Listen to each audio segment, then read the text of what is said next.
Jeg tvivler.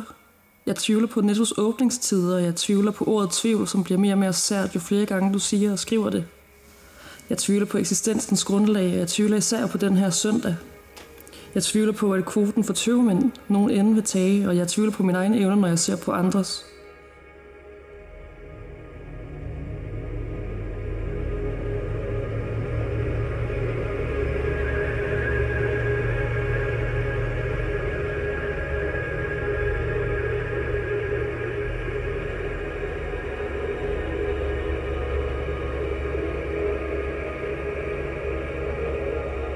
Jeg siger ikke, at jeg er verdens bedste digter. Jeg siger heller, at jeg ikke er verdens bedste menneske. Jeg siger heller ikke, at jeg gør alt rigtigt eller forkert.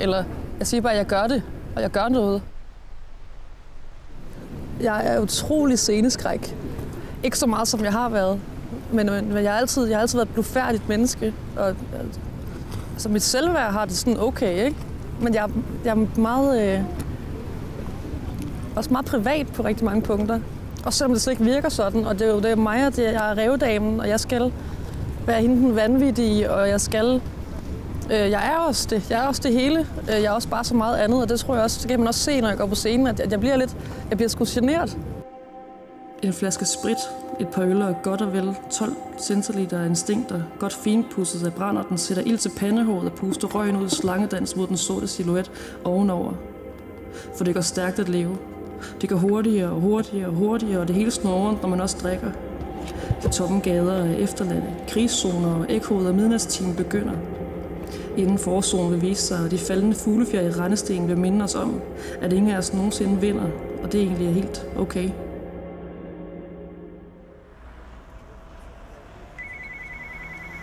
Det er jo fordi, jeg tænkte, nu skal jeg kraftedeme være digter, nu skal jeg jo bruge mit liv på en eller anden helt anderledes ting end alle mulige andre. Det er slet ikke sådan noget.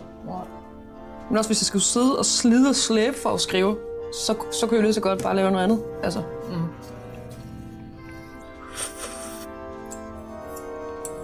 Fordi en ting er... Der er jo ikke så meget andet at gøre.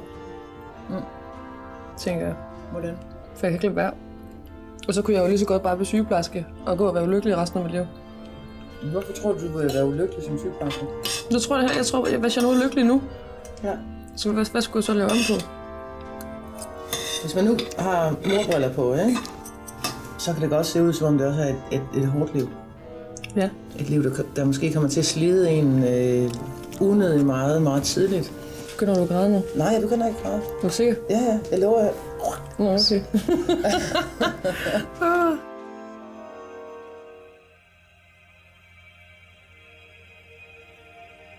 Jeg tvivler på livet, jeg tvivler på døden, og jeg tvivler på alt det imellem.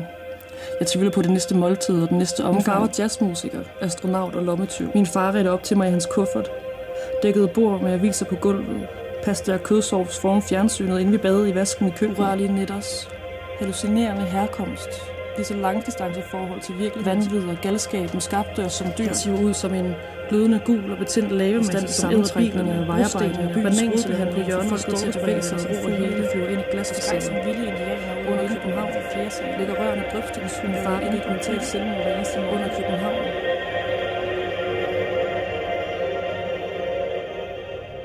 Jeg går mere op i, hvad folk tænker og mener om mine digte, end hvad de tænker om mig. Også fordi, at jeg er jo bare mig. Og det er jo ikke... Altså, mine digte, det kommer jo hele vejen indfra. Det er den indre stemme, der taler, ikke? Og det er jo ikke noget, jeg kan lave om på. Jeg siger ikke, at folk skal høre på mig, eller læse mig, eller... Men de har muligheden, og jeg håber, jeg kan give dem noget, som de ikke vil få andre steder. At vise dem noget smukt. Give dem noget at tænke over. Der er ikke nogen sagt, man skal gå pænt i graven. Nej, men prøv at høre. Fordi miljøet, der hvor du optræder, der hvor du befinder dig og sådan noget, det er et super hyggeligt miljø, men det er også et miljø fyldt med, med rigtig meget sprut og stoffer og gang i den på mere end sådan en almindelig fredag og lørdag, ikke? Altså. Hvad tænker du om det?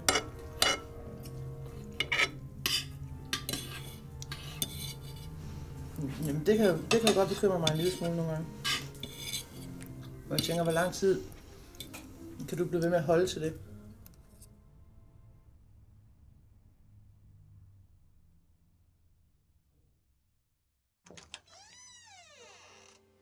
Først sidder de sådan lidt hver for sig. Så kommer de der små... og de der lyde, der siger, når de tager deres tommeltot, og så bladrer de i avisen på sådan en helt bestemt måde. Og så går der måske en time eller to, så har de rykket sammen sådan en lille klub af diskuterende gentlemans nærmest. Så kommer altid en meget insisterende cigardunst, eller cerutdunst lige pludselig, som er meget anderledes end mine egne cigaretter. Så er der jazzen jo, som siver ud af højtalerne lige så stille og roligt. Bilerne, der kører forbi ude foran.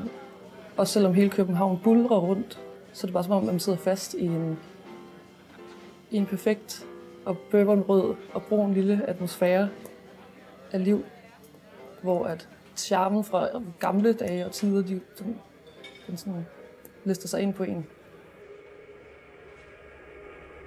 Det er meget få, der ved, hvem Maj Tre Fox er. I det store hele. Det kan være bitterby og boheme og alt det der tingling. Men det er også bare så meget andet, og jeg er også bare et menneske.